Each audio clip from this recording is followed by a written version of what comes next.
Boa noite, igreja. Boa noite aos nossos amados irmãos. Nós vamos mais uma vez aqui, com a graça de Deus, estar meditando nesta noite na sua palavra. Que Deus possa estar conosco, Deus possa nos conceder sabedoria. Queria agradecer a todos os nossos irmãos que sempre têm acompanhado, Nosso pastor Santarelli, muito boa noite, pastor.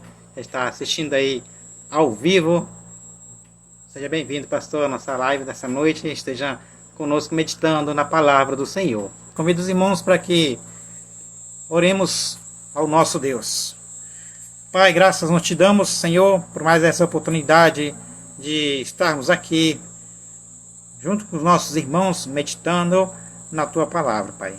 Obrigado, Senhor. Nós queremos colocar diante do Senhor a vida do nosso pastor, do pastor Lencina, Roberto Lencina, e o pastor Moisés de Cuiabá.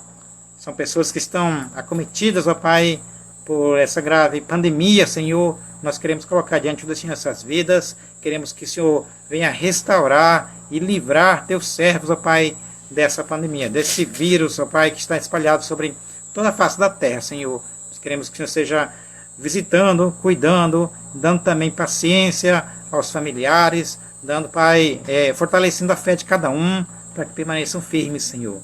Em nome de Cristo, Pai, também queremos rogar pelo Rômulo, que está entubado em Porto Velho, Senhor. Queremos que o Senhor esteja visitando esta vida, queremos que o Senhor venha estar, ó Pai, se assim for da vontade, tirar o Rômulo dessa situação, Senhor.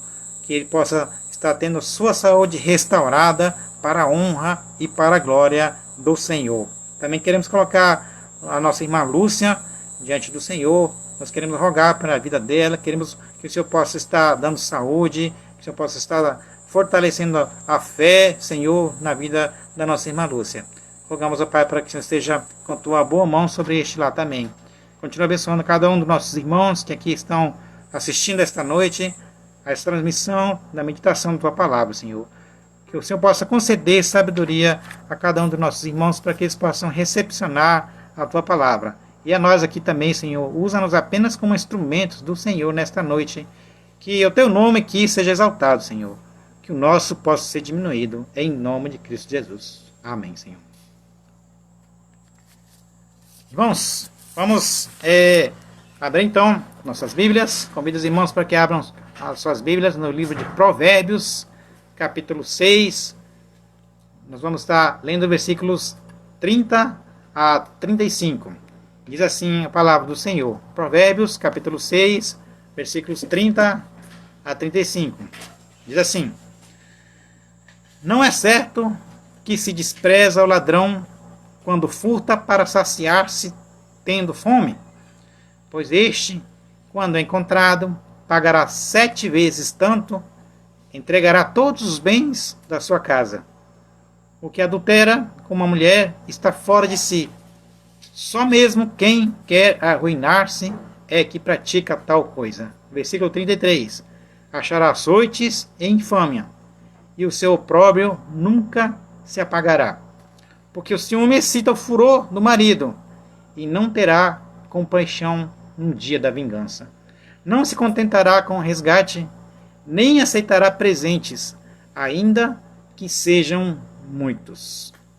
Meus irmãos, então, nosso tema dessa noite é sobre as consequências do furto, o que o crime de furto ele pode trazer, quais as consequências pode acarretar na vida daqueles que praticam, e também as consequências do adultério. E o primeiro ponto que eu queria destacar aqui, irmãos, essa noite o furto é abominável diante de Deus. E é uma prática que não compensa, para ninguém.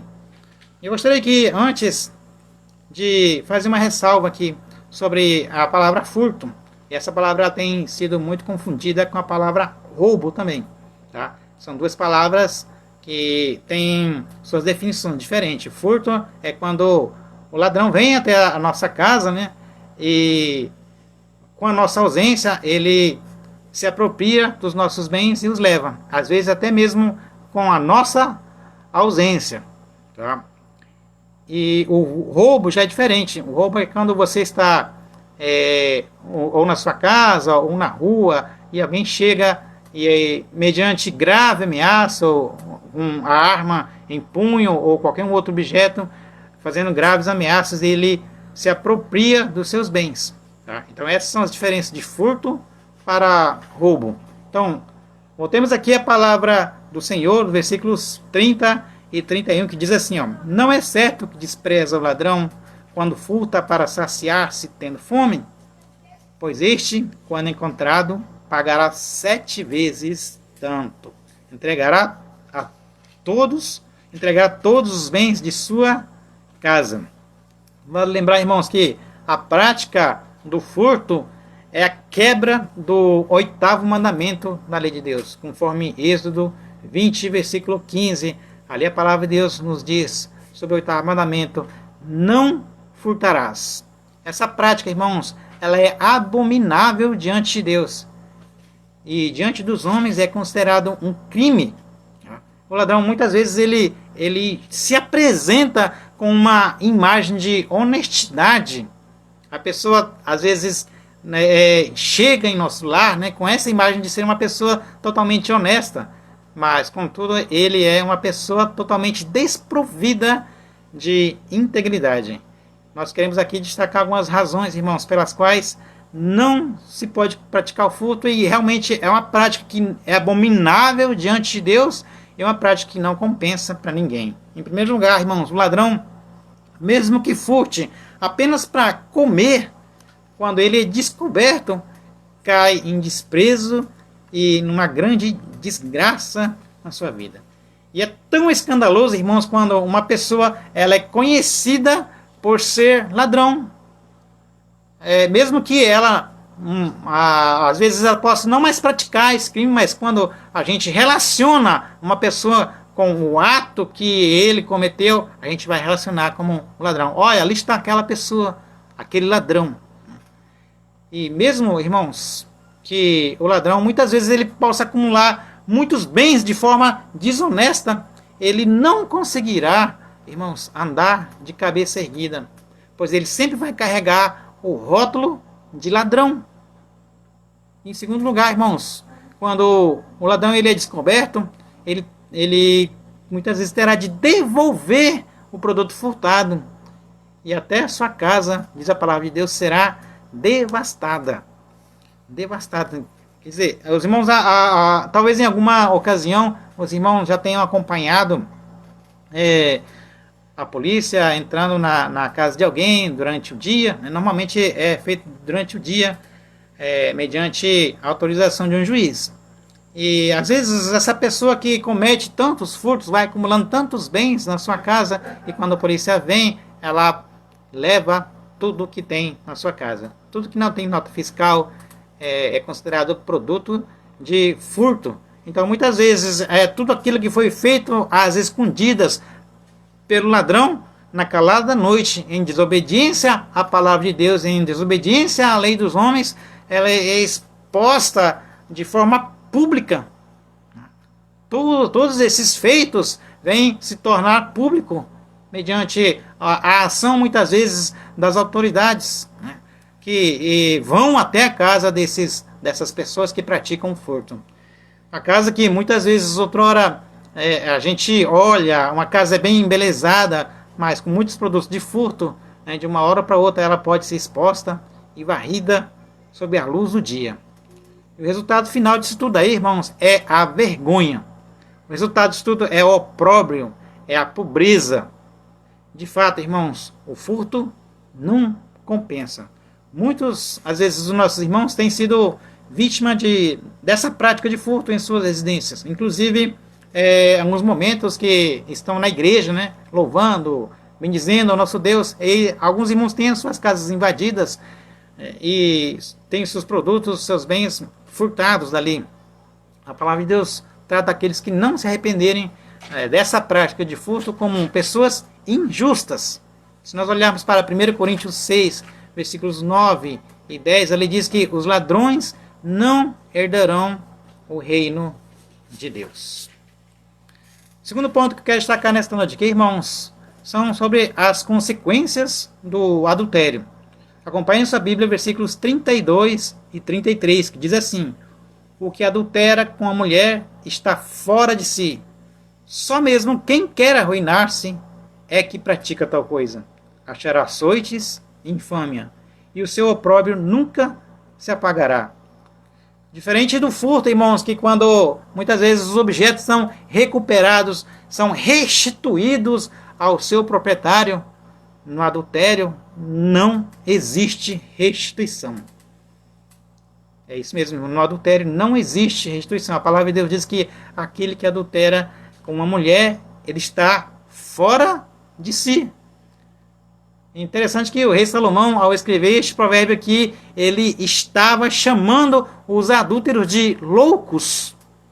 Somente aqueles que perderam o juízo, aqueles que estão confusos acerca do valor da sua vida, se entregam a essas aventuras do adultério.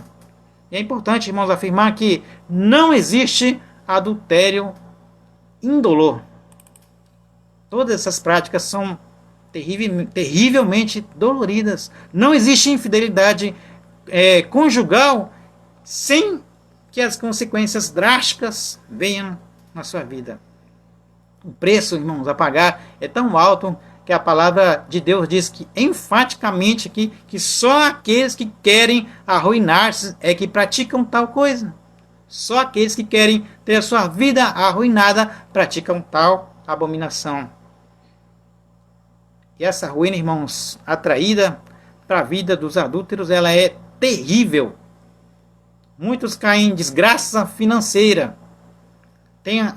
O adultério, ele será terrivelmente, ele atrai terrivelmente essa desgraça para a vida daqueles que praticam. Essa tragédia, ela desaba sobre a vida financeira daqueles que praticam adultério. E a tragédia, irmãos, também ela desaba sobre os relacionamentos familiares, porque os que praticam adultério têm a sua vida emocional, a sua vida moral e sua vida espiritual terrivelmente arruinadas. Todas essas são as consequências do adultério. Tudo entra em colapso depois da prática do adultério. Da mesma forma como um terremoto, ele vem e abala grandes prédios que foram construídos de forma tão reforçada, com uma base bem reforçada, mas quando vem o terremoto, ele abala aquela base ali. O adultério também abala os alicerces do casamento, porque o adultério, ele é como um vendaval devastador, que tira tudo do seu devido lugar.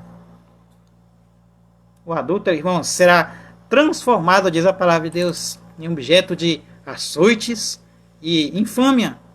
Sofre na carne as consequências devastadoras dessa loucura praticada.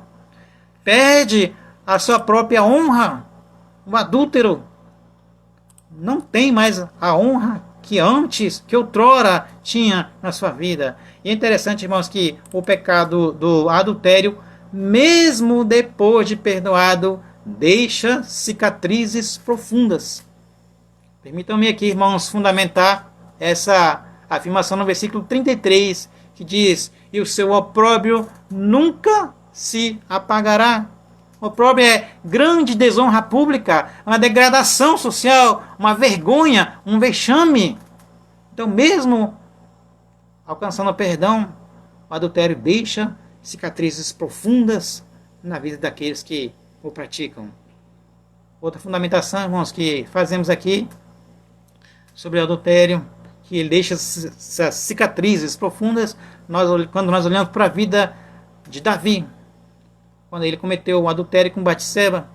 Essa história tem sido contada e recontada milhões de vezes, e embora Davi tenha alcançado o perdão de Deus, essa mancha do adultério jamais foi removida de sua história. E Davi, irmãos, pagou um preço altíssimo por seu erro. Consequências drásticas foram atraídas para a vida do rei Davi. Uma delas foi a sua filha Tamar foi desonrada. Seu filho Amnon foi assassinado. Seu filho Absalão morreu numa conspiração que visava tomar o próprio reinado de seu pai.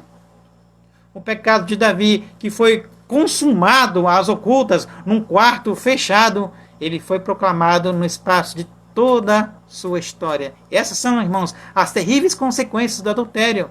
Todas essas consequências devastadoras na vida de Davi foram depois que ele cometeu esse adultério. Muito cuidado, irmãos, para que nós não venhamos cair nessa tentação.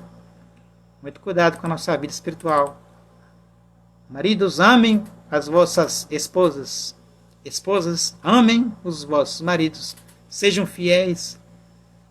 Cumpram a promessa feita diante do altar, né, no dia do seu casamento. O terceiro, irmãos, e último ponto aqui que eu quero destacar é o perigo do ciúme, que também é uma consequência do adultério. Diz assim a palavra do Senhor, versículos 34 e 35. Porque o ciúme excita o furor do marido, e não terá compaixão no dia da vingança. Não se contentará com resgate, nem aceitará presentes, ainda que sejam muitos.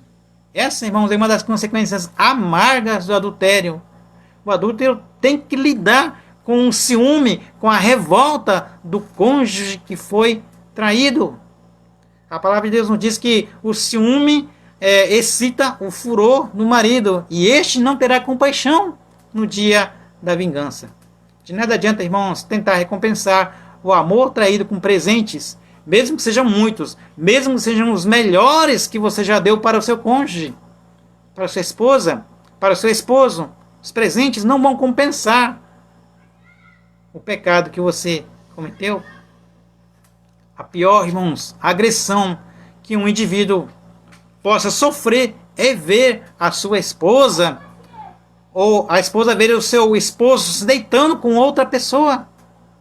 Não existe nada, irmãos, que possa suscitar tamanha revolta no coração de um homem ou de uma mulher ao saber que foi enganado, ao saber que foi traído e ao saber que foi envergonhado.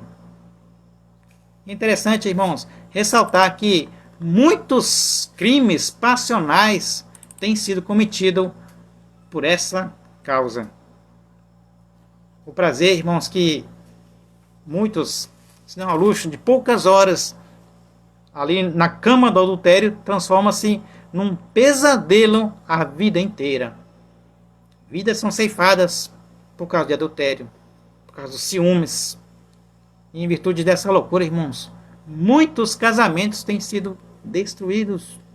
Muitos filhos têm tido traumas em toda a sua vida por causa do adultério de uma das partes. Por causa do adultério de um dos cônjuges. O adultério é uma insanidade, irmãos, que resulta em outras perigosas loucuras. Sensato é o homem que foge da sedução do adultério. Concluindo aqui, irmãos, nós vamos estar recapitulando aqui o que nós vimos nesta noite. Nós vimos que a prática do furto é abominável diante de Deus, por ser uma quebra do 8º mandamento. E as suas consequências também são drásticas, pois quando o ladrão ele é descoberto, ele será exposto de forma pública aquele crime que ele cometeu, né, a desobediência da lei de Deus que ele cometeu, a quebra do mandamento cometido às ocultas é exposta de forma pública. E ele terá que devolver tudo com os bens da sua casa. Lembrando-se, irmão, lembrando que caso não haja arrependimento, irmãos, a palavra de Deus diz que o ladrão não herdará o reino de Deus. No segundo ponto, nós vimos sobre as consequências devastadoras que recaem sobre a vida dos que praticam o adultério. Nós vimos também no terceiro ponto sobre os perigos do ciúme, que é uma das consequências do adultério.